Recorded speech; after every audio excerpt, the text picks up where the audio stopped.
it going? Susan Ruth here. Thanks for listening to another episode of Hey Human Podcast. On this episode, I sat down with Cecelia Garmer. She's a former Dominican nun. So she told me all about her childhood, the decisions she made to become a nun, what it was like to be a nun, and then ultimately her decision-making process and not being a nun anymore, and what that entailed, and what life is like on the other side of nunneriness. That's not a real word. Anyway, I put a bunch of links on heyhumanpodcast.com on the links page to lead you to places that we talked about in the conversation. Social media, I'm all over the place. Hey Human Podcast, obviously on Instagram and Facebook. And on Twitter, it's under Susan Ruthism, SUSANRUTHISM. And where else? I mean, I'm all over the place on the internet. If you typed in Susan Ruth, I have a feeling my Google would go out a few O's. So that's not a brag. It's just the way it is. I'm ooh. I'm not ooh, but I'm ooh. That made no sense. I'm going on a little bit of sleep, hardly any at all. I just got back from Los Angeles. I spent a week there songwriting with some great writers, Jason Miller, Kevin Fisher, and Sammy Plotkin, and had just a ball. So much fun. But I also got a chance to interview a motley cast of characters. I'm so very excited about the episodes coming up.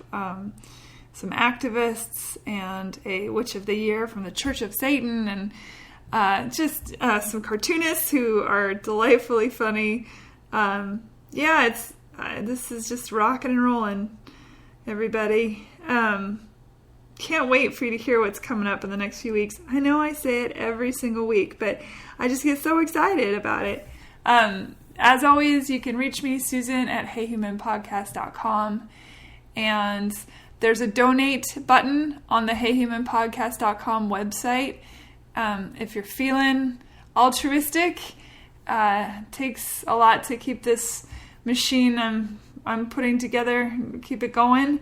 So any donations helps. I'm starting to look into doing the ad stuff, or maybe Patreon, or I don't even know what yet, but I'm starting to poke around and see what's what with that, just because, being a one-woman army here, and well, you get the drill. You know what I'm saying. I don't have to go into too much detail on that. Thank you for listening. Thank you for telling people about it. We keep growing. It's so exciting. And I did want to bring up also real quick, if you're still listening to this part and you haven't skipped over it, if you find me on iTunes for Hey Human Podcast, obviously, but you can also find me for my music on iTunes under Susan Ruth. So SUSANRUTH. My albums that I've put out over the years are on there. And if you want to know what some of my music is like, at least the stuff I write for myself, what I write for other people, of course, is different. But for me, you can check it out on iTunes, Susan Ruth. It's kind of like donating, only you get music out of it. If you want to buy a record, hooray. All right. Oh, also, the eclipse just happened. Oh my gosh, there's so many things that just happened. Here I am thinking only about myself when there's a whole world of, oh my gosh, going on. The eclipse. First of all, I'm sure many of you either went to where the totality, the pathway happened, or saw a glimpse of partial wherever you were, if you're in America. And if you are not in America, I am assuming that you maybe watched on the internet or on the news or whatnot. It was something to behold. Wow. I thought I'd cry. I didn't cry, but I certainly said, oh my God, a whole lot. It was extraordinary. And I didn't know how I would feel about it. It's funny, I thought, it's going to be an eclipse. Okay, so moon over sun, there'll be a ring, it'll be pretty, whatever. I don't know that I really wrapped my mind around what was about to happen. And as it was happening, I was absolutely awestruck. It really was an awesome, hence the awestruck experience. I am slightly disappointed that aliens didn't shoot out from behind the sun and do whatever aliens do. That was a bummer. But the rest of it was incredible. And it's been neat looking at all the pictures. I know that a lot of people have said this, but I'm going to echo the sentiment that the idea that I was standing in my yard with some friends, staring up at this event, knowing that all over the place, other people were doing the exact same thing. All my neighbors came out onto their lawns. We were all looking up, and it was really beautiful. It was a really beautiful thing to experience. In other news, of course, a few days before that, while I was still in Los Angeles, all the craziness went down in Charlottesville, and I had a write after that, the next day, after all that was going on, and I cried.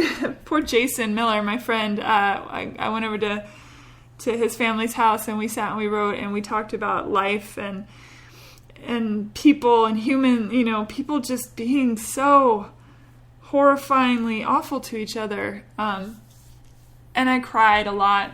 Jason was so patient with me, but I think I just had to get all this emotion out.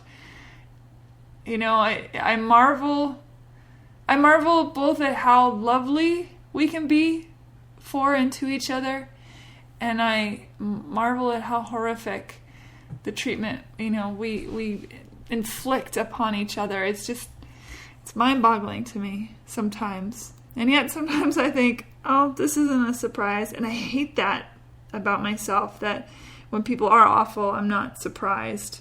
I should be surprised every time, because it shouldn't be the norm. I know that's a judgment call, but I think you kind of get what I'm feeling, what I'm saying. I just want everybody, I'm Pollyanna in that way. I want everyone to get along, and I don't need everyone to be the same. That's not what I'm saying. And in fact, I celebrate our differences. And even, I said the other day to a friend of mine, even people who have hate in their hearts, that's okay. I mean, I wish they didn't, but it's okay that they do, because that's their path and that's their journey. What I am not okay with, of course, is when people are violent on either side, on every side, to quote some people we know who talk about both sides. But when it comes to violence, boy howdy. I mean, I know war is, I'm going to go off on a philosophical tangent, but that's the way it is. I know that war is, as they say, a necessary evil. Man, I wish we could figure out how to not necessarily agree and yet not hurt each other. You might be a hateful person for whatever it is you hate, but you can keep it to yourself and live your life, as long as you're not inflicting it on anyone. And that includes, I think, inflicting it on your children. Let your children grow up to believe what they want to believe. You have to teach hate. I do believe that. And it's an unfortunate product of being a human being. Anyway, I could go on and on and on, and that's not why you tuned in, is it? So, let's talk to a pacifist, a nun. Actually, I don't know that she's a pacifist. I just assume nuns generally are, but she's a former nun, so maybe she was a pacifist and she's not anymore. Either way, she was a delight, and I really enjoyed the conversation. How's that for a segue? Cecelia Garmer, former nun. She's an educator now. She teaches special needs kids, which is a beautiful thing. And hey, man, the more folks in the world shining their light, I'm all for it. She's one of those folks. So hope you enjoy, and thanks for listening. All right, here we go. Cecelia Garmer. Hello. Welcome to Hey Human Podcast. Great to be here. Thank you so much for coming over and hanging out. Yeah. And chatting. You were introduced to me by another guest that had been on the podcast previous, by Gabrielle, and she's awesome. Yes. So I met her through some other friends. This podcast is funny. It's introducing me to so many fascinating people that have since become friends, which is lovely. Yeah. But you are a former nun. Yes. So I just want to start from the very beginning. What exactly, what brought you into nun the sisterhood and then out again. So let's just start from the get-go. Come into the world, Catholic. Yeah. Was born and raised in Baltimore, Maryland. Okay. Both my parents were Catholic school teachers. They met teaching at a co-ed Catholic high school in the late 50s. Okay. And so I was, raised in a Catholic, family, very devout in a way that was not like in your face, not like we're not walking around like we have like we're holy card pictures of saints and things, because we were far from that. Yeah. But the relationship with God was daily lived. It just was, and it had a presence. It had very much. And so I, was kind of formed in that that desire to be in relationship with God.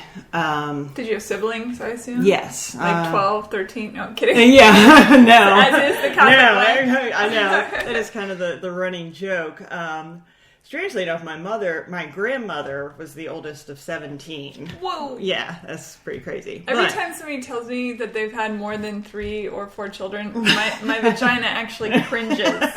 I'm not kidding. No kidding. It actually, I get it. I feel like what? I get it. Yeah, 17. Yeah, I know, it's crazy. But anyway, that's But a your whole mother other story. did not have 17 children. No. And neither did my grandmother. So, yeah.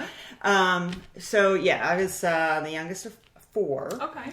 And I had an older sister who was 10 years older than I. Mm-hmm. And then I have 2 older brothers.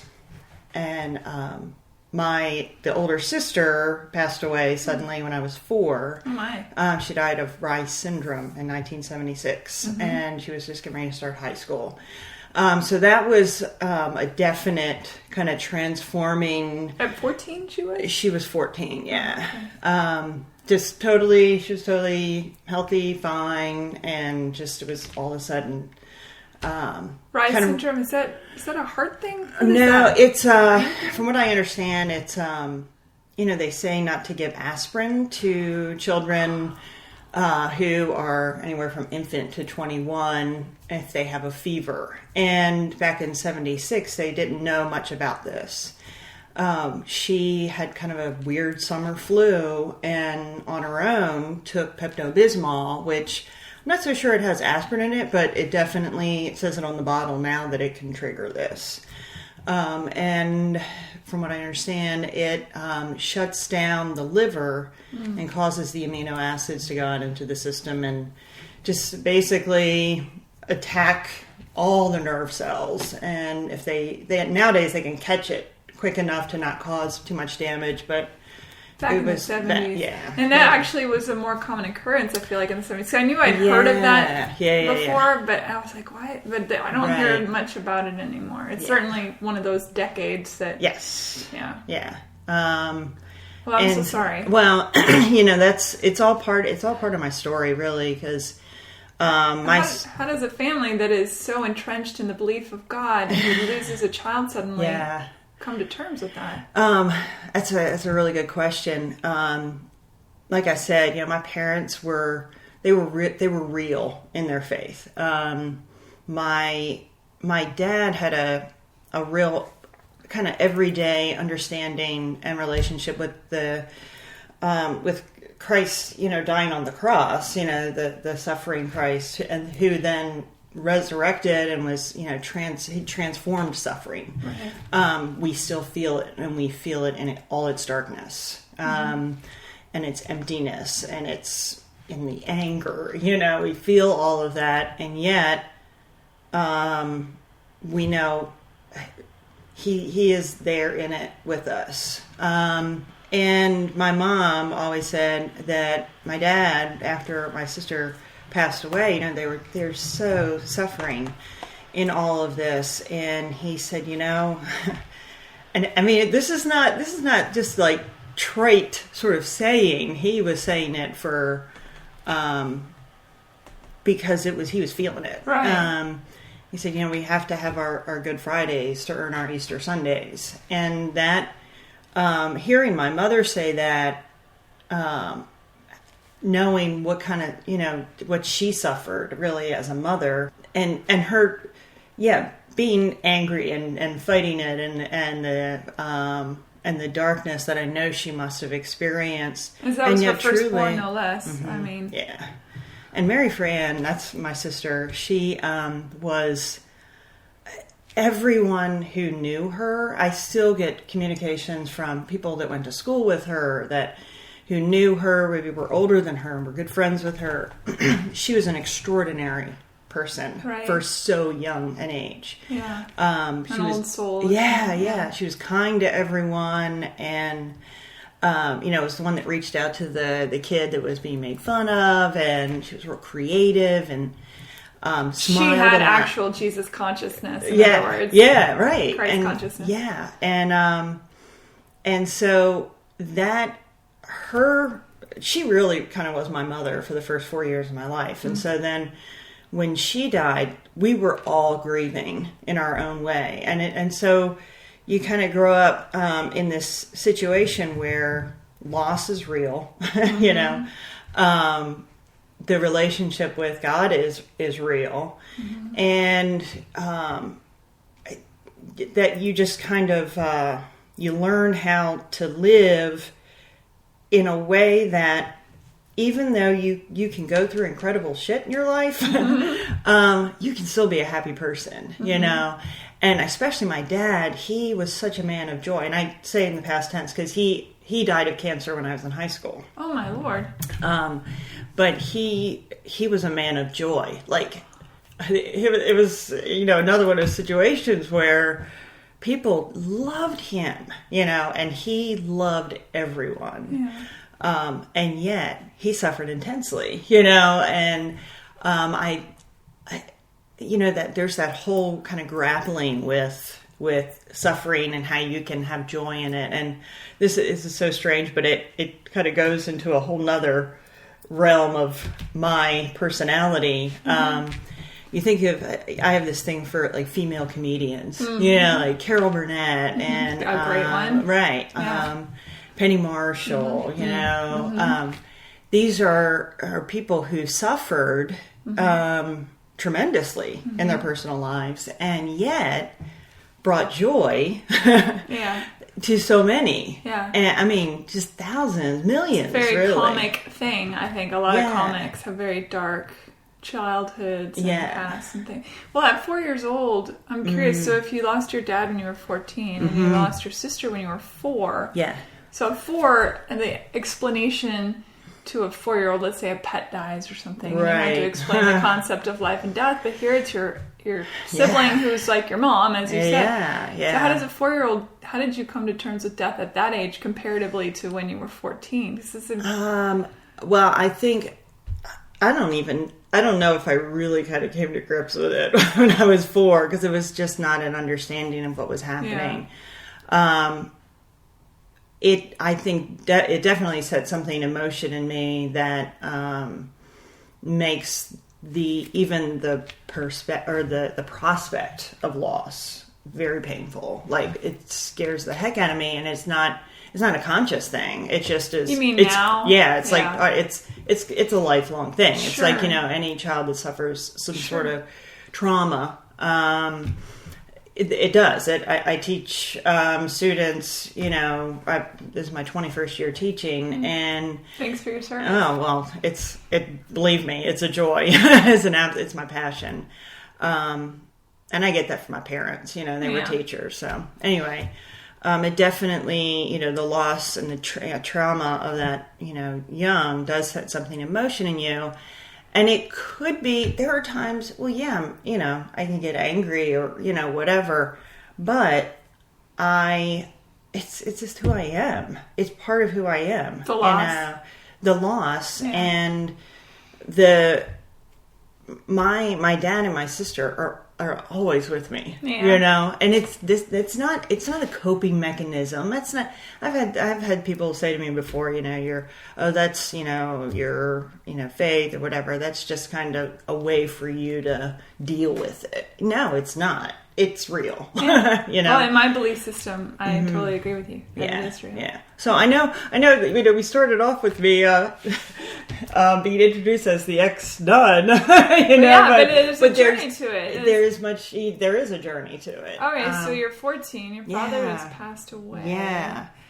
And I think like that fear of loss also kind of coming up to my father's death, because he was diagnosed with cancer 5 years before he died, and so there was again, something emotion that it's like I needed a grounding sort of that was something sure. How do you mean? You mean like with God? Well, more of like a community in a sense. Something that I knew wasn't going to go away. Right.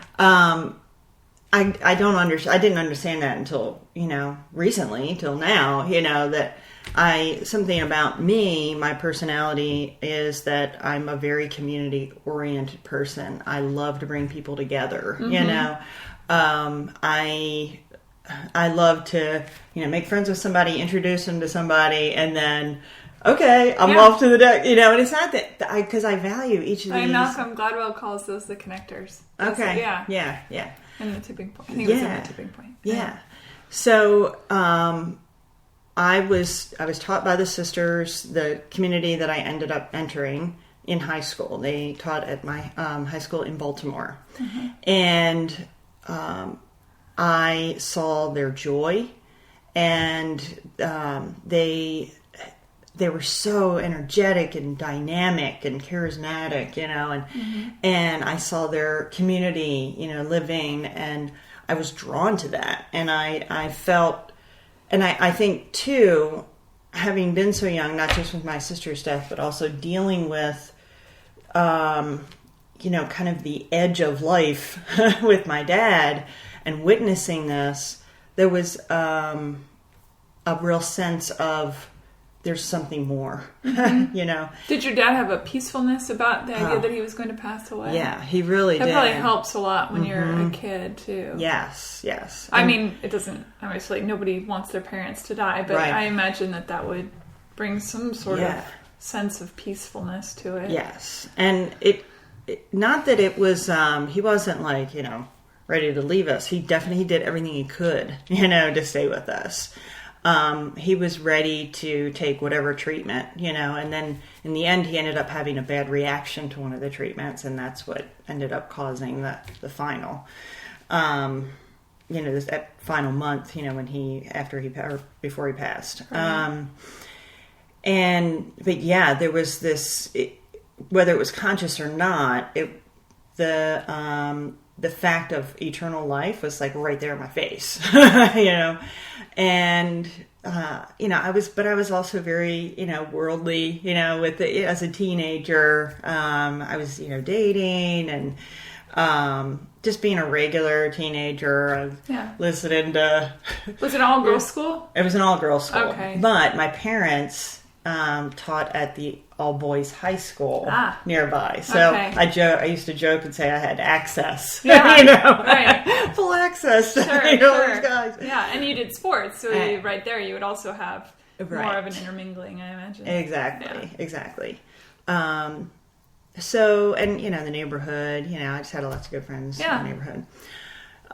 So where was I going? We were talking about loss and how it grounded, to believe in something grounded you. Yeah. Well, I think the grounding, it wasn't necessarily the belief. I had the belief already. It was more the,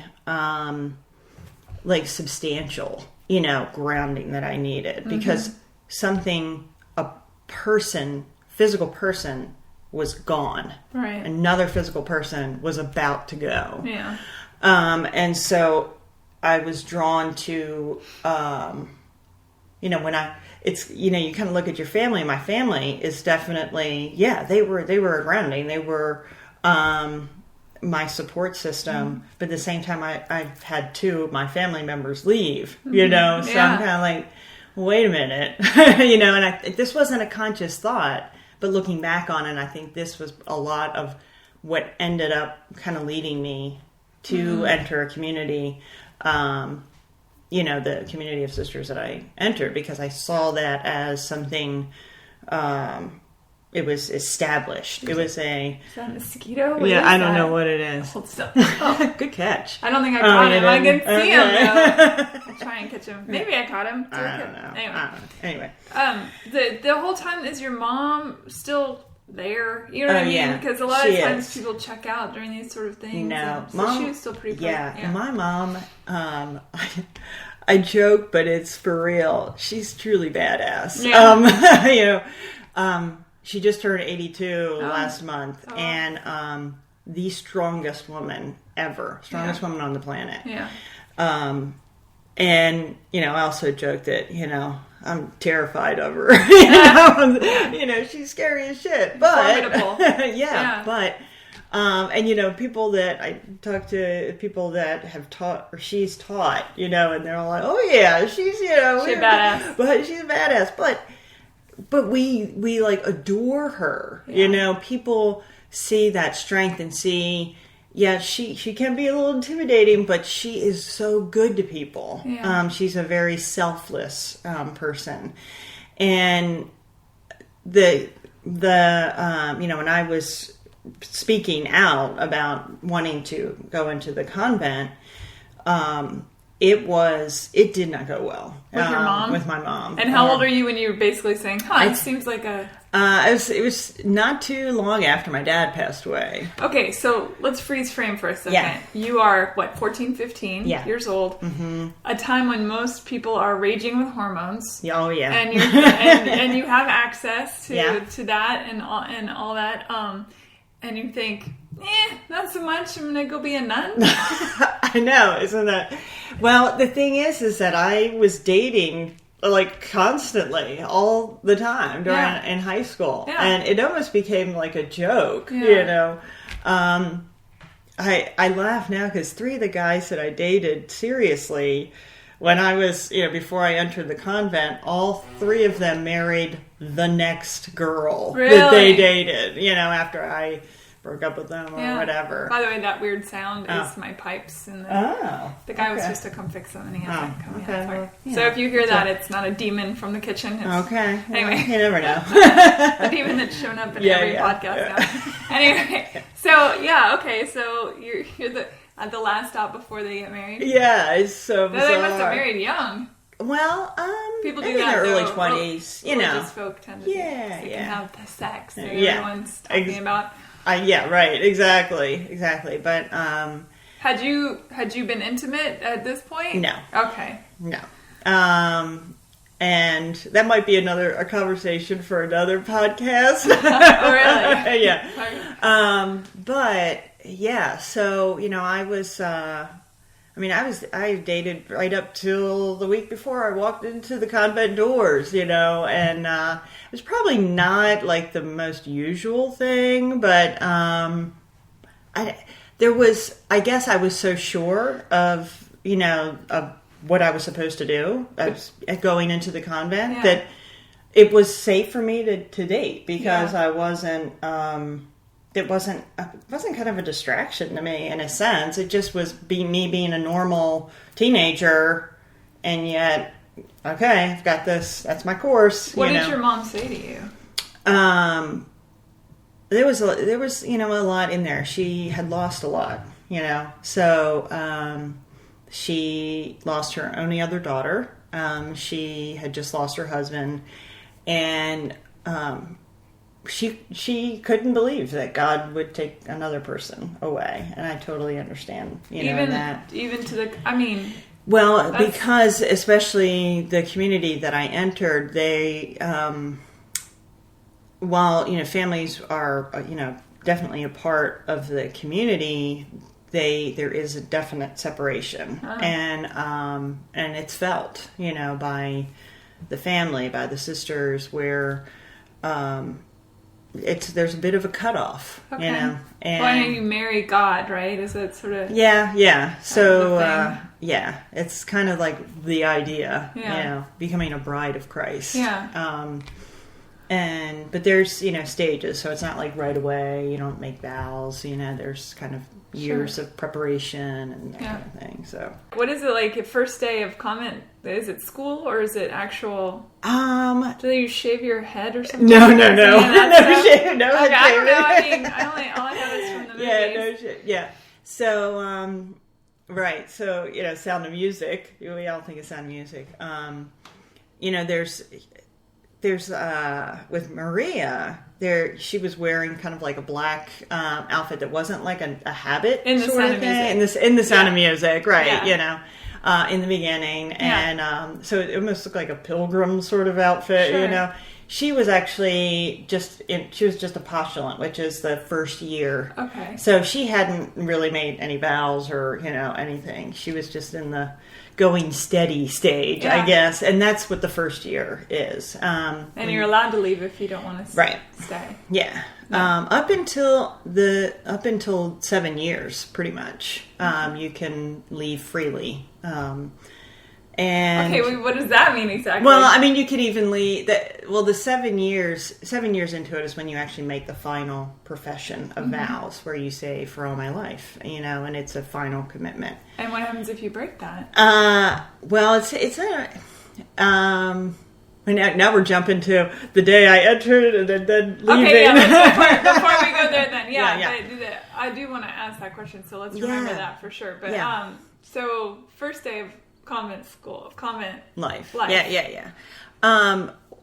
Well, I forgot to mention this, and this is kind of a big deal, that the reason I went in, my intention in going in, was to give my life to God and be of service to others. And that was like the forefront thing in my mind.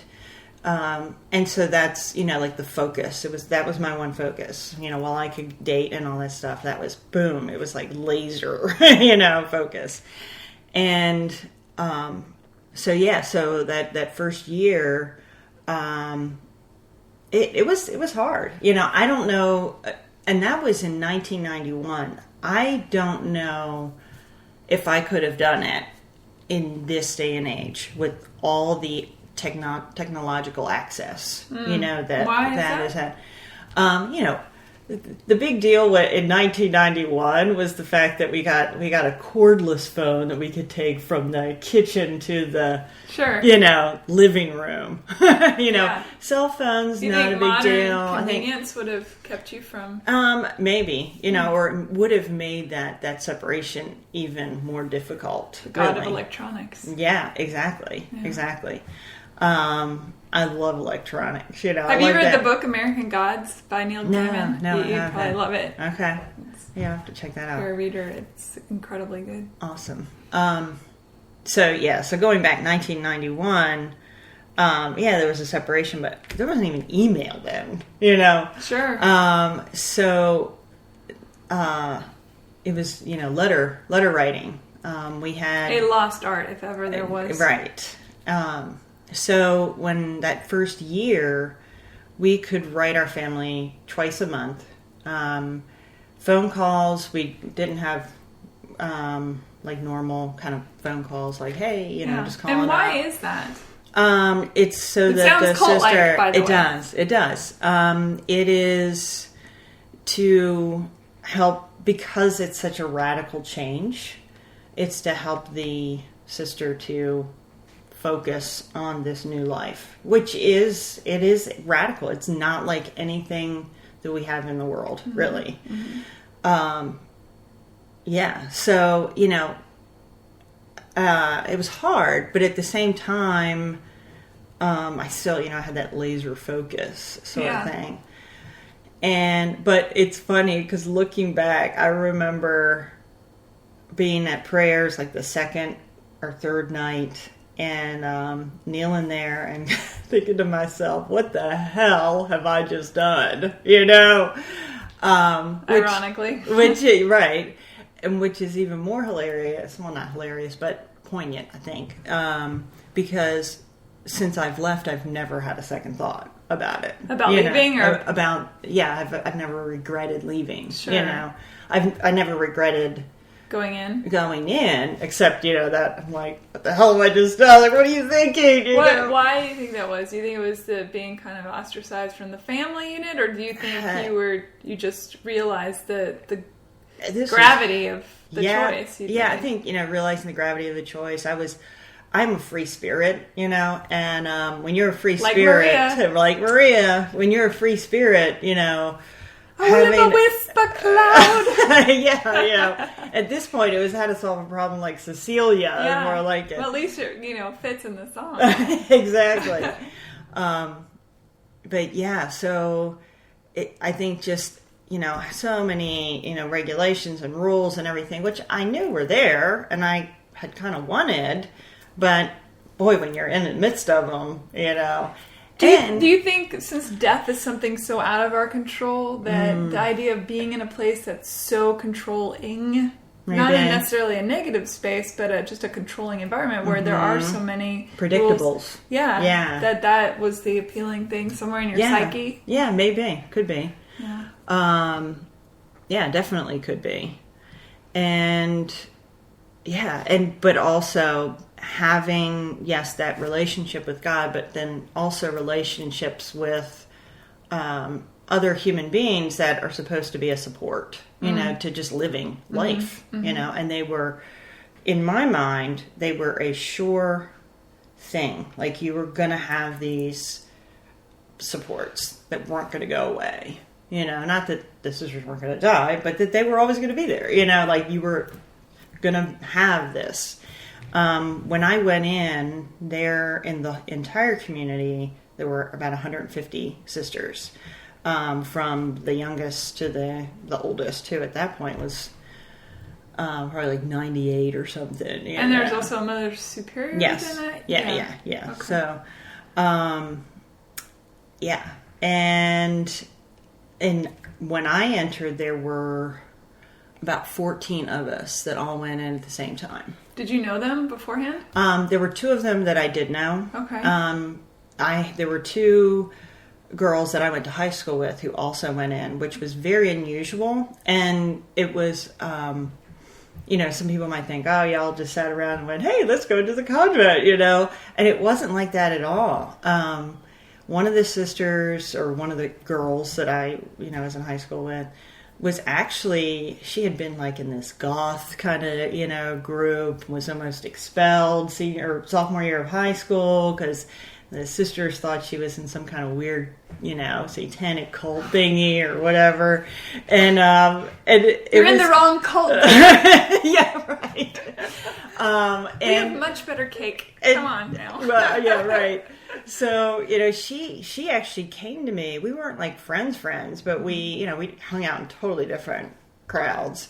But she came to me and she said, I really think I might, be called to, enter the convent. I was like, what? And then there was another girl from the class. We did end up all becoming friends, but it was kind of already...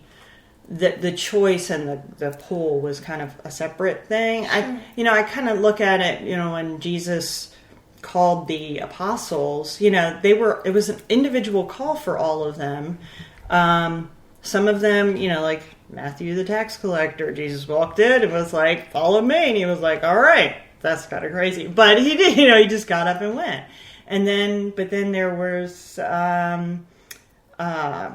Peter, James, and John. James and John were brothers, right. But they knew Peter. And the friends going in, sure. Fought to follow Jesus together. And then, it was all different. Their calls were all individualized, really. Yeah.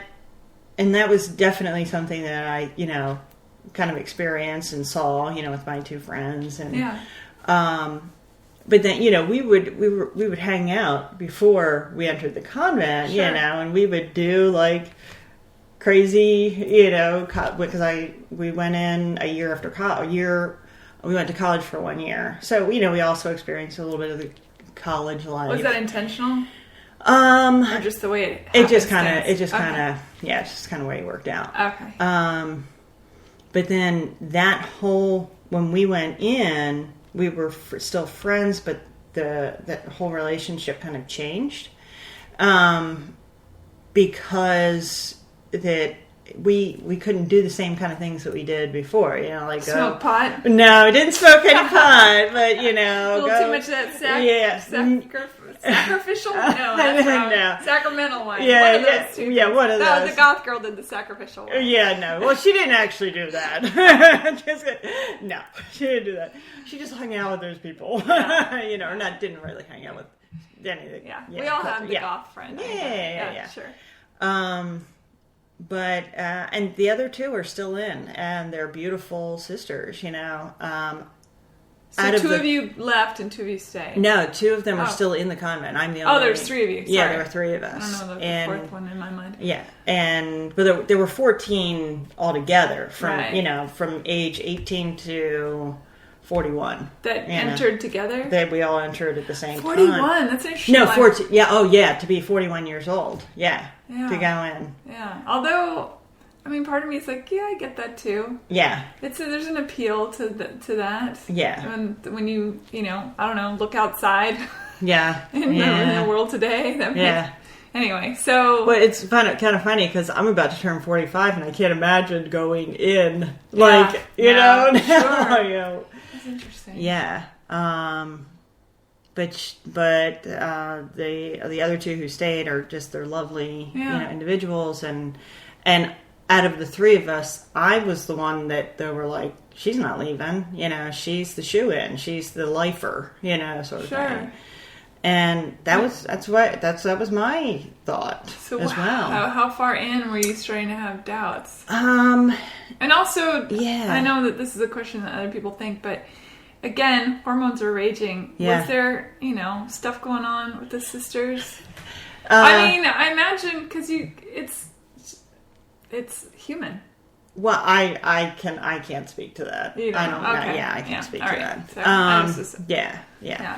There's a comedy that's about to come out featuring a lot of the SNL people. Have you seen the? I've seen the previews for a lot of the Parks and Rec people are in it. Yeah, it looks funny. Yeah. Anyway, and horribly blasphemous. It was very blasphemous. Yeah. Oh, I don't know if I can watch it, to be honest. It's got to have a sense of humor. Yeah. You'd have to have a sense. If you're an omnipotent being.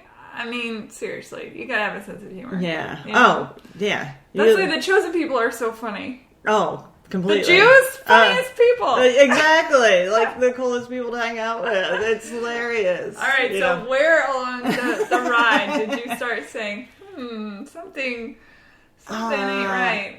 I think several years into, I entered in 91, started to have like some serious trouble kind of within dealing with in the community. With the sisters? Yeah. Probably like I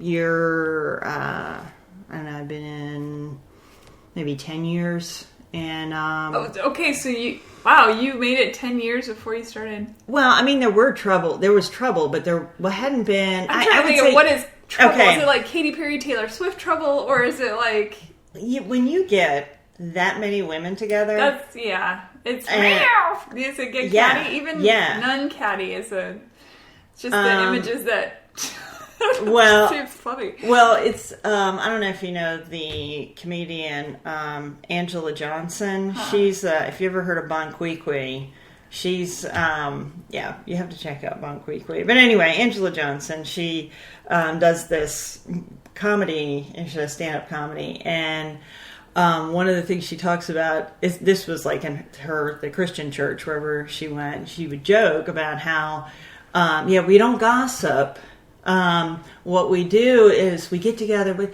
We need to pray for, Susie. And so gathering all the people together, all the girls together, and then you say, let's pray for Susie. She's pregnant. She's pregnant out of wedlock. That kind of thing. Sure. And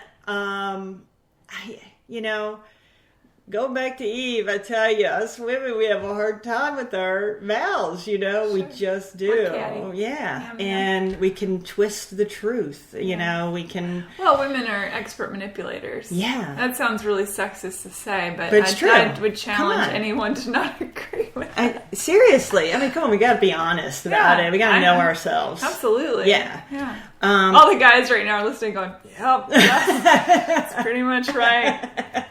But you know, we're great too, okay? But yeah, so, you know, there's definite opportunities, I would say, for manipulation, for gossip in a way that it could be baptized in a sense. And so... What do you mean by that? You know, going to superior and saying, I'm worried about sister, you know, so and so. And I had some individuals who had, you know, gone to the superior and either made stuff up or had turned, you know, superiors against me. And it's not very Catholic/Christian of them. You know, but humans are humans are humans, right? Humans are humans, and I would say it really came from a place of insecurity. Well, it always does, right? Yeah, it does. And this is somewhere in the middle of your tenure. Yeah, there? I mean, I think it happened, you know, throughout, but it got to the point where it was, like personality damaging, you know, to where I realized, oh my gosh, I'm becoming less myself. And everything of who I am as, you know, Cecelia Garmer, you know, is, and I mean, of course I didn't go by Cecelia anymore because we got a new religious name, which I can talk about later. But, I was becoming less and less myself. So, which is ironic, given that you are not yourself. You're a nun with a new name, and they eschew your past life, and which you know, they have a ceremony to like. Oh yeah, there's all kinds of It's very very pagan, if you don't mind me saying. Well, you know, a lot of the rights for anything, rights for Catholicism, rights for the Jewish faith. Well, the Catholicism are based in that of the Jewish faith, and which is based in the pagan faith, right? Sure. So in order to get new members to your group, it's good to incorporate some of the things they're used to. Yeah, and that's the best way to have better cake. Yeah, well, have better cake, but also it kind of goes back to what I was talking about, like with you know, my growing up and my early formation, and that my dad's, you know, real understanding of suffering, which is a very human thing, and having it be transformed, you know, having it be transformed into something that's eternal. And that same with, you know, the rituals throughout, you know, in the Jewish faith, and God took things that are very everyday to us, sure, you know, and gave them made them an avenue of something that is of grace, you know, something that is a window to eternity, right? You know, so the sisters, so them besmirching your name to the mother superiors and such became your cross to bear, if you will. In a sense, and. So that's an interesting, that the layers of all of this are very fascinating. How the metaphor of it all. Mm-hmm. Yeah. I would say, and it's hard because it's hard to just put a blanket thing on, you know, because the majority of the sisters were kind and were there for the right reasons. And well, I would argue that kind people can also be assholes. Well, in their moments where nobody's 100% anything. Right. Every once in a while, Mother Teresa was probably like, God, I fucking hate that guy. You know, like, right. Well, she's still a human being. Right. You know? Yeah. Well, it came out later too that Mother Teresa, who is declared a saint, you know, now in the church, she suffered from great darkness. Yeah. And suffering and stuff. And I'm not sure if it was like maybe depression, but it was definite like, you know, just like interior darkness that, you would never know, on the outside. So we're jumping around a bit. We are. I'm a free associator. No, that's me too. I mean, that's how conversation works anyway. Yeah. But so let's go back from 10 to the 7. When I am very curious, you said at the 7-year mark you make final profession. So here you are, 7-year mark. Let's go back to that. Yeah. And what is that like? Well, when you make a final profession of vows, it's something that, I personally just was so focused on that and that this goal of making it, and almost in a sense like, the grounding I was talking about, once you're in, at that point. And, when, we say those vows, when I said those, the vows, I was very conscious of what was happening. I didn't feel any different. Nothing changes outside. The most different I felt was the end of the first year when I received the habit for the first time. When I received the habit. You don't receive it again. But anyway. And because you're wearing something so different, that's full length, and then the veil on the head, it just you feel different. You're afraid you're going to trip up the stairs. All of a sudden you're eating spaghetti and you don't know if you're going to get it all. It's like those kind of things. I often wonder why so many people have such issues with the Muslim wearing the hijab when to its end, the Catholicism, the nuns wear this. It's the same idea. It's a respect to God and a covering of the head, and it's a visible sign. Absolutely, is what it is. As is the cross, as is as is the collar, as is Right. I just like to make that point because I think it's interesting depending on. And I always find it fascinating how easily people will say that's different, instead of going, oh wow, that's really similar.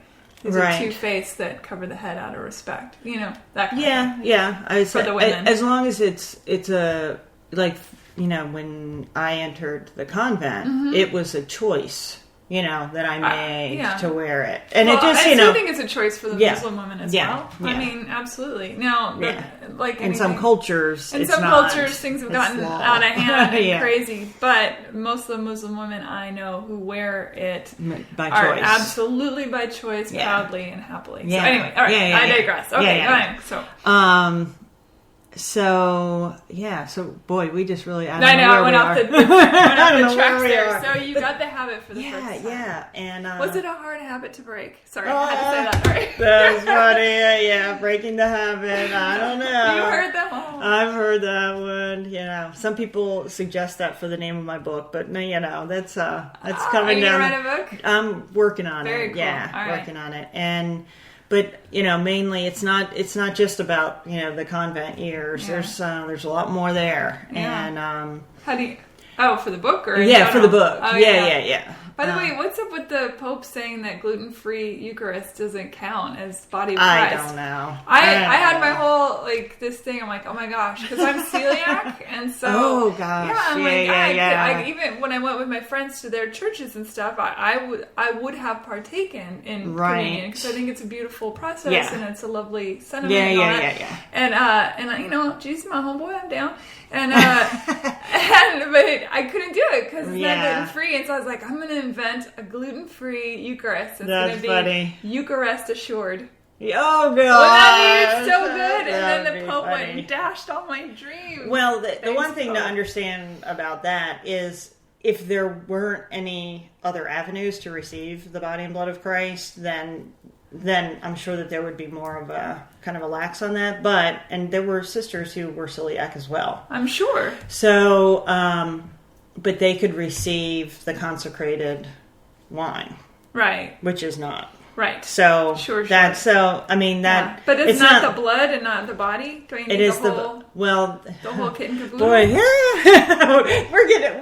we could be here forever. I know, but it's we fascinating. really could be here forever. I love these. Yeah. So when the bread and the wine are consecrated into the body and blood of Christ, I mean we use the terms body and blood, but every crumb of the bread is the entire Christ. Every drop of the they don't delineate. It's just sounds it's good. I understand. Okay. Yeah. Otherwise, you'd be like, okay, which part of the body am I getting? Like, am I getting the? I'm a leg man.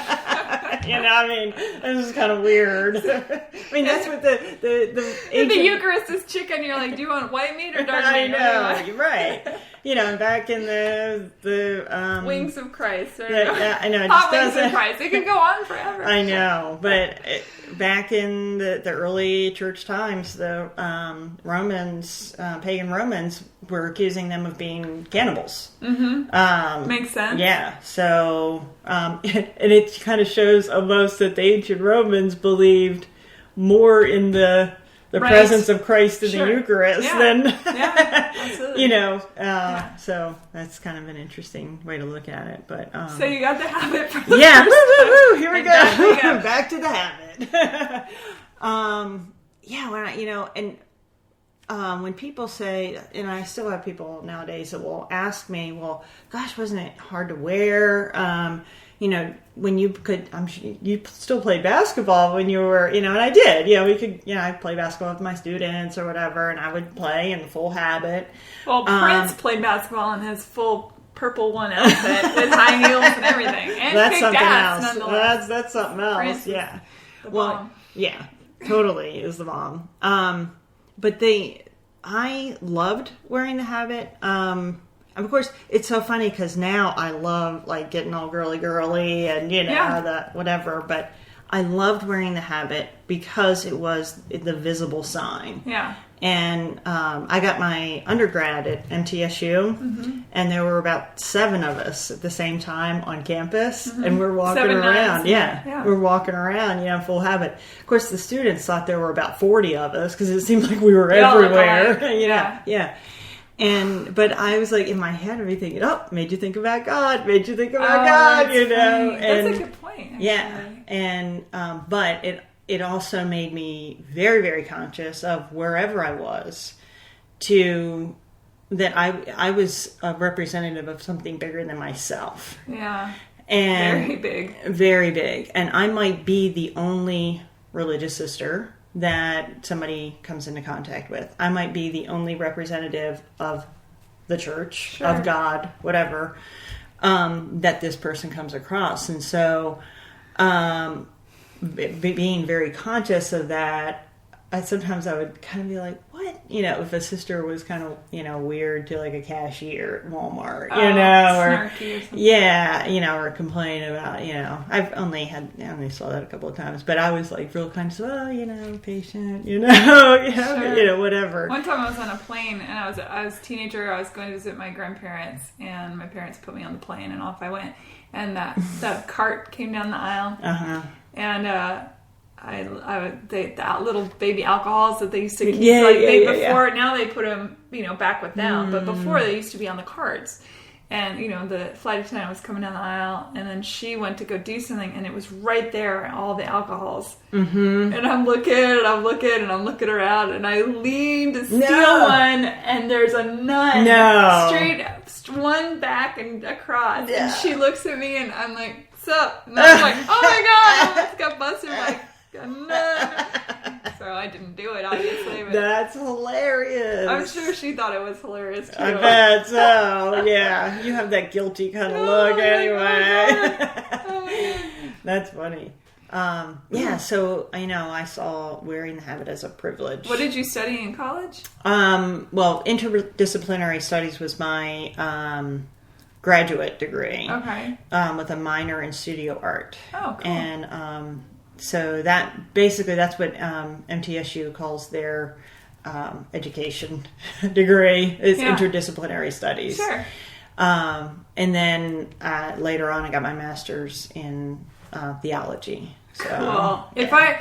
I think about getting my master's all the time, and there's 3 subjects: religious, philosophy, and literature. Those are the 3. I'm like, can I get 3 masters? Why not? Yeah. How fun Boy, would if I that could be? afford it now, I'd do it. Right? You I wish it know? wasn't so expensive. I know.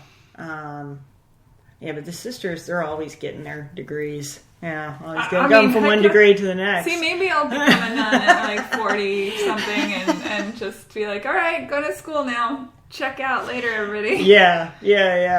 So here's a question that's a little bit deeper and more serious. Is during all this time, of course, all this stuff with the Catholic Church and children is going on. How are the nuns dealing with all this stuff? I mean, especially because I feel like nuns are way more integrated in society, and as far as their outreach and their understanding of what's going on really in the real world compared to like the archdiocese and all the upper crusties, you know? Yeah. Very, very, very careful, you know. We were, and it wasn't just in the community. It was like, because I taught in Catholic schools my entire career until I left the convent. Sure. And in every Catholic school and in every diocese I taught in, the training against, any of this was like major. Like we were constantly going through professional development to, as in no pedophilia stuff. Yeah, and the warning signs and the this and that, and how to not get yourself in a bad position, and they're just regular precautions that everybody needs to take. Just to be any teacher, I think in any absolutely, especially these days, totally seems like it's rampant. Yeah. Regardless, right? The teacher as a predator, seems to be an issue these days. Really crazy, and that's just people who are, who knows? I mean, who knows what they're trying to cope with in order to, with how they get into that, trying to cope with something that's beyond that's them. a whole other subject. Yeah. Okay, so back to the nunnery. All right, so you're starting to see that there's. Yeah, it's I'm starting to feel it more deeply. Yeah. I'm starting to feel, we talked about my fear of loss, and when I had a very good friend in the convent who she was really one of my closest friends, and we were stationed together, and for like no reason whatsoever. There was no explanation whatsoever. She just turned against me. It's like the weirdest thing. It was so middle school, It was so middle school. That happens, though.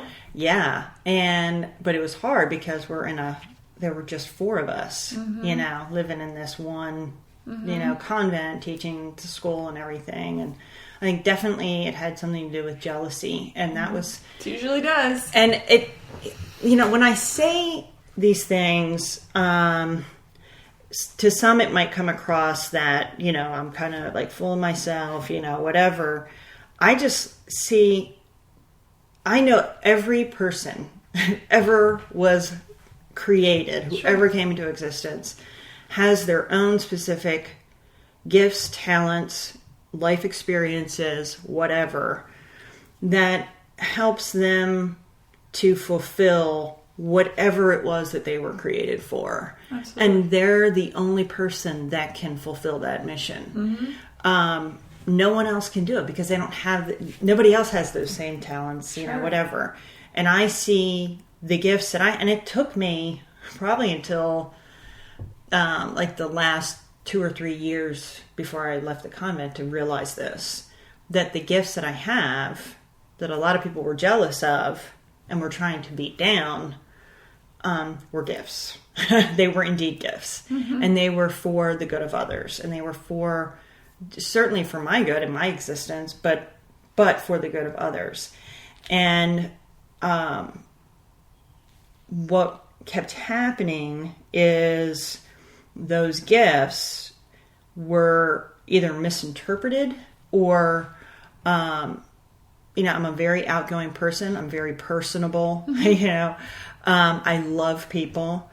And sometimes my personality could be interpreted that I was drawing people to myself. And that was not at all the case. It was kind of like, we talk about... You mean you were like a favorite nun and everybody loved you? And so, you know what though? I think people, unfortunately, the human ego gets in the way of a lot of things. And many of the people listening, I'm sure, have had that frenemy, friend turned enemy, who didn't... You shine your light brightly, and those who maybe don't know how to shine their light as brightly or who are in constant darkness, they're not so fond of other people shining their light. Yeah. So. And I think that, people would see this. They would think I'm drawing people to myself, but it was kind of like what we were talking about with the habit. What I loved wearing the habit because it got people's attention, not for me. Right. But, for God. Yeah. And so, okay. So I got your attention. Now let's talk about the Trinity. And it wasn't, and I'm a very real person. I mean, I had lay people coming and talking to me about things that I can't believe they were talking to me about. I stop nuns for conversation all the time. If I see a nun, I'm like, can I talk to you? I love it. I mean, it's a great conversation. Yeah. It would drive my mom insane whenever I would visit with her because people were always stopping me. She still talks about that now. People were always stopping me because I was a sister. Yeah. I was theirs, you know, and I was, fine with that. Yeah. I saw that as an important role. Sure. But it drove my mother crazy. She said, I only have 1 week with you and blah, blah. Anyway, it's funny. So... So when you say it's the 7th year that's it, there's no turning back, but that's not exactly true, right? Because otherwise you're in the middle of the leave. But it's more of the pop and circumstance of like 7 years. 7 is such a big number, obviously. Yeah, true. Yeah. There's definite, hoops that you have to kind of, jump through to be released from those final vows, and that's some things that I had to go through later on when I was leaving. But do you want me to go there? I do. Okay. I am curious. Okay. And I mean, unless there's more leading up to that, I am curious about what the hoops are that. So we can go to the hoops. Okay. We can go to the hoops. So the last year, I'd finally gotten to the point where I felt no matter where I went, no matter who I had as my principal or superior, they all wanted something different from me. But in a sense, what they all really wanted was something the same, which was me to not be myself, and for them to be number one. Oh, interesting. And it wasn't like I don't think it was something that they consciously were like, I want to be number one. It was that if I were gone, that their lives would be better and easier. Because then people wouldn't the one that is liked wouldn't be around. Right. They didn't talk about transferring you or something? Yeah. So that's what, I kept getting moved. I kept getting moved around, which, some people say, well, that shows that you have a problem, if you're constantly moved. Well, every place I went, I kept wanting to do what the superior or principal wanted me to do. But every time I went somewhere, it was something different, and then I would get in trouble for, being like questioning or whatever. The last place I went, they wanted me to do this, so I was like, gosh, and I did have one of the principals and superiors in the last fall. I saw some of the sisters at an event. And she pulled me aside and she said, she apologized to me. Really? And it was actually a really beautiful moment. And she said, back, at this particular place, I wasn't good to you. And did she say why? And she said, I didn't do right by you, and it was really about pride. She said, I did not realize it at the time. I didn't see that that's what was going on, but that is exactly what happened. It's a shame that they would push out good nuns that really are shining brightly, which is what the church would need. Right.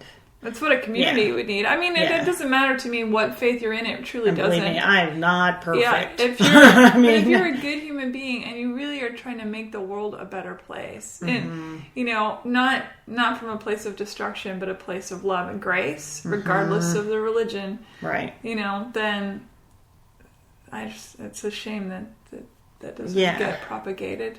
Yeah, I definitely, do not think that that's the intention, but it seldom is. Ego is a powerful little beastie. Yeah. That's why it's one of the deadlies. Exactly. Exactly. Yeah. So what happened when you turned in your habit? So I got to the point where I knew I just, just can't do this anymore. I can't do it out of justice. Because the whole reason I went in, remember, was to give my life to God and be of service to others. And I got to the point where I was basically just a shell. I was so not myself anymore. I was afraid to be myself because that meant losing again, losing, loss, And yes, when you enter the convent, you do know that you're giving your life to God and, in a sense, dying, for Christ. But hence the new name. Right, but not completely. I don't. It just didn't make sense to me. I'm supposed to be dying for Christ, and I know. I signed up to be in the battle, but wait, this is not right. There's some things that are just seriously not right here. And so I made said I gotta ask for a leave of absence. And so I wrote a letter, just a short note to the mother. And it was dated July 4th, Independence Day. Interesting. So I met with mother, and she was completely shocked and heartbroken that I was asking for this leave of absence. But did she know the things that have been? She knew. But I don't know. That's a whole nother can of worms. But she was very shocked. She did not. She saw it as a reaction to a new assignment. Whatever. And I was like, no. So she asked me to wait a couple of weeks to, just maybe you're, overthinking this, whatever. I was like, no, okay. So I was like, sure, I'll wait 2 weeks. Well, in those 2 weeks, I was making all the preparations, packing my stuff, getting ready to leave. And then I eventually went to her and said, I really have to go. And the whole story of that whole thing, I did it all legit. I got the, somebody take me to the airport, whatever, and one of the sisters, and got all the paperwork and everything for that. And then I had to write a letter to Pope Francis to get official release from my vows of poverty, chastity, and obedience, and which I had made publicly, intentionally to keep for all my life, so it was right, that I would have to go through that. The paperwork and all that too.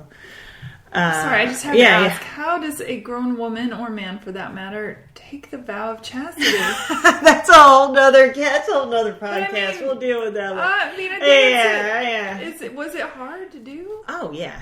Yeah. You're like... Are you allowed to masturbate? Okay, we're not even going to go there. Really? Is that a sin? Or it's technically considered a sin. But it's better than having sex. I guess, yeah. It's all... But, keep in mind, too, that, at least for me, little things were made such a big deal of, by other sisters. Yeah. That you were just in constant fear of that things that were big. The whole conscience thing got real mushed up, you know, because if I was getting a very strong reaction to the way I walked down the hallway, right? Sure. But I know, like I'm being taught that, masturbation is a sin, or whatever. Sure. But my experience is I'm getting in a lot of trouble because this sister doesn't like the way I'm walking down the hall. It starts to skew your... It really kind of, so that's a whole nother conversation, for later. It is. But it's definitely something that was cloudy thing. Is chastity possible? It is. Oh, sure. Anything, if you make a choice, you can... Yeah. I had to learn to never eat gluten again. Exactly. So it was a choice forced upon me. But, right. After a week or so, you're like, whatever. Yeah. You figure out ways around it. Sure. Make fake bread, There you go. Fake. Rice crackers are my masturbation. Oh gosh, it's hilarious. So when you sent the letter to Pope Francis. Yeah, so that was in August. Well, this is August. So that was August 2013. I left the convent in July 2012. Mm-hmm. So it was a year after I... And you were I was living in the world. Okay. Still technically under vows, but living like a normal person. No habit. Working, making money, traveling, not having to get permission for everything, But not dating or anything. Yeah, not really dating, no.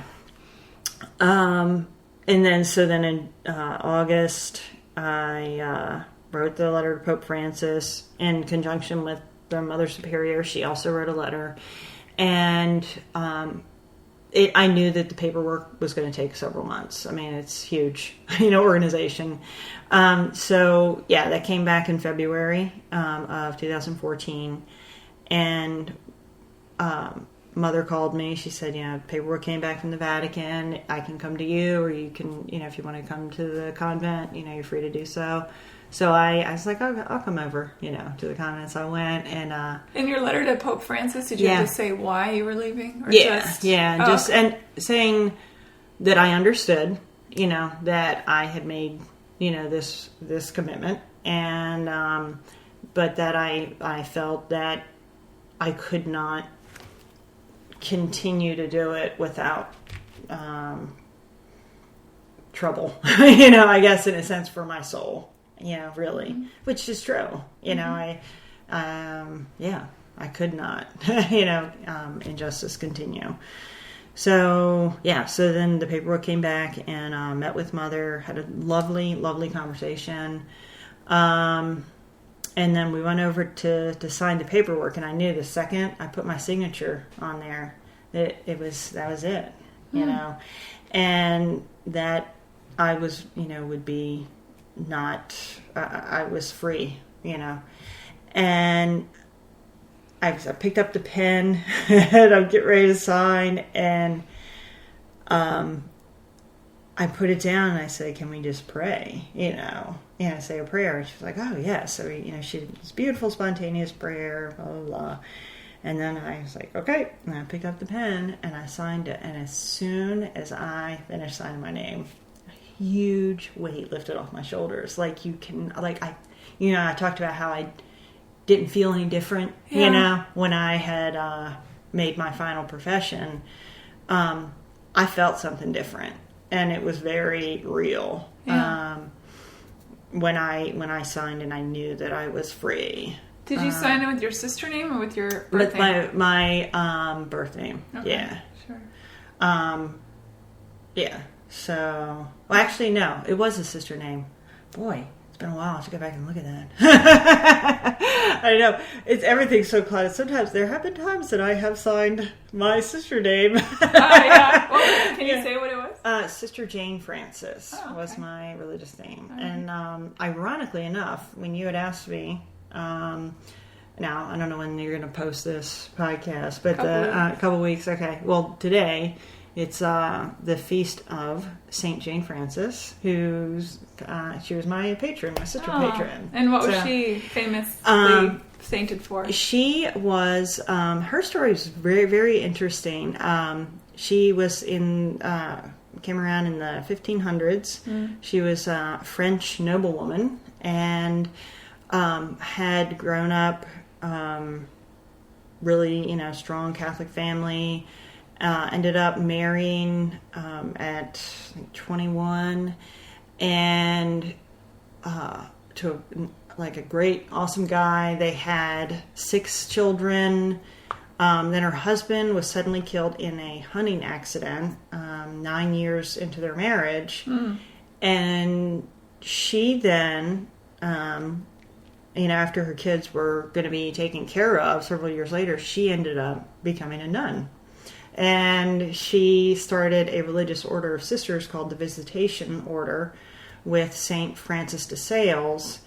And the high school that I went to, while the Dominican sisters were in charge, when I went, the Visitation Sisters had founded the school.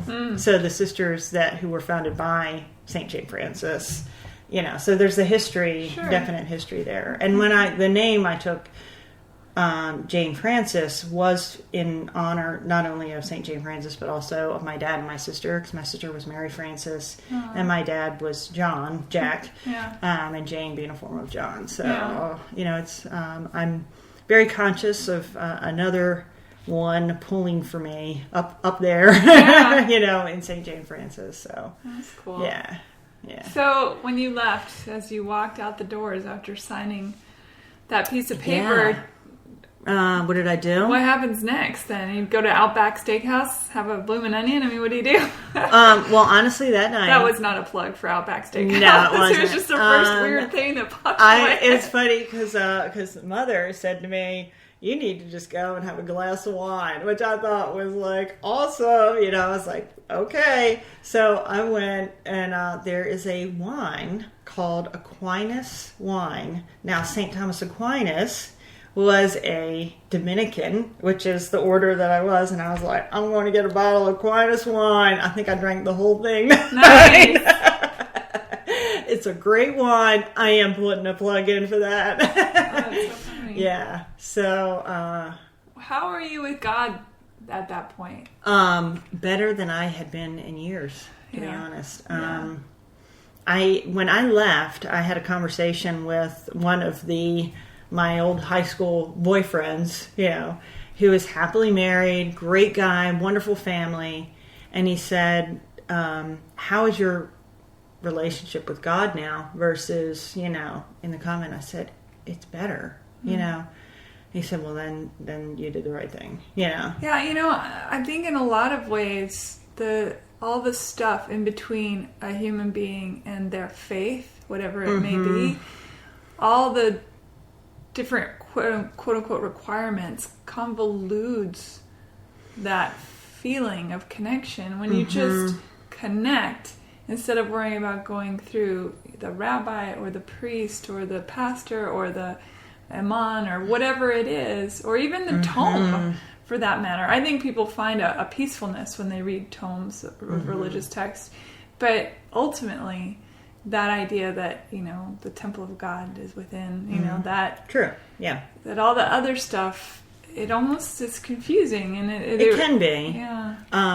In my experience, I yeah. get very deep in my own self, and right. then I feel it most of all. Well, and going back to the whole visible sign thing, Sure. Very big on the visible sign, and some of those outward things are important for us because we are body and soul. Yeah. So there's an appropriate balance that we I need understand to have. the need for it, absolutely. Yeah. And I'm not. No, I know. I totally get. Yeah. It's just the way I work. And it's funny, though, too, because even though for me it's on the inside, I have had moments where, things have been super heavy and I'm like, God, just show me some sort of sign. Yes. And you almost say it tongue-in-cheek in a way because it seems so corny. But inevitably, boom, something happens. Yeah. So, Yeah.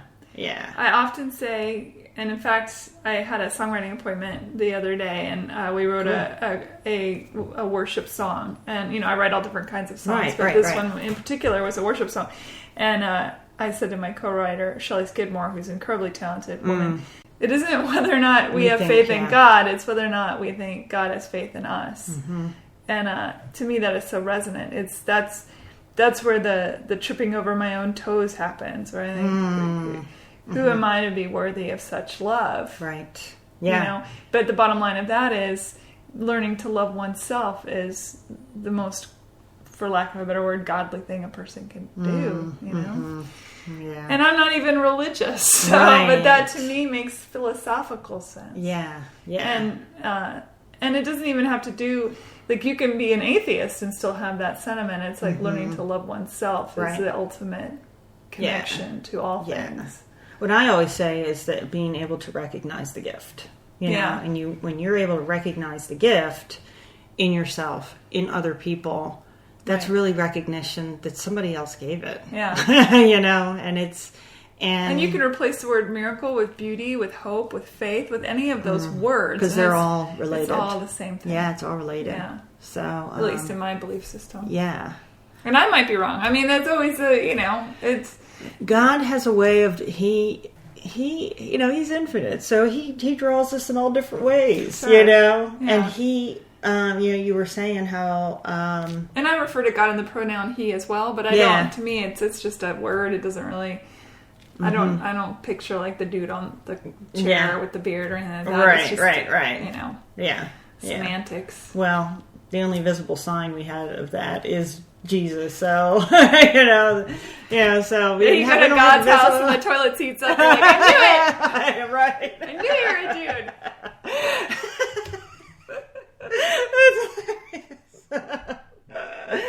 Boy, he sure did hang out with some ragamuffins too. But that's a whole other story. Ragamuffins are the most fun. Exactly. Yeah. Gluten-free ragamuffins in my case. Oh, yeah. Anyway. It's such a journey. I mean, I have so many personal questions that you would probably never answer, but at least not here. Yeah. Well, because you have students and such, right? Yeah. I got to be, careful. But yeah. I am in the process of writing a book, and the, the purpose of writing the book is not about, not about just telling the convent story or whatever, and it's not about trashing people or that kind of thing. Sure. It's more, I want people to know that you can go through incredible shit in your life and still be a happy person. Sure. And really life is a gift and it's a beautiful thing, and we can go through some pretty deep junk and still it all, I know, for me it's who I am. This is all part of my journey, Absolutely. And I look and I remember growing up thinking, not thinking really anything about the fact that, I lost a sister, and my dad was dying of cancer starting in 5th grade, and he died, that kind of thing.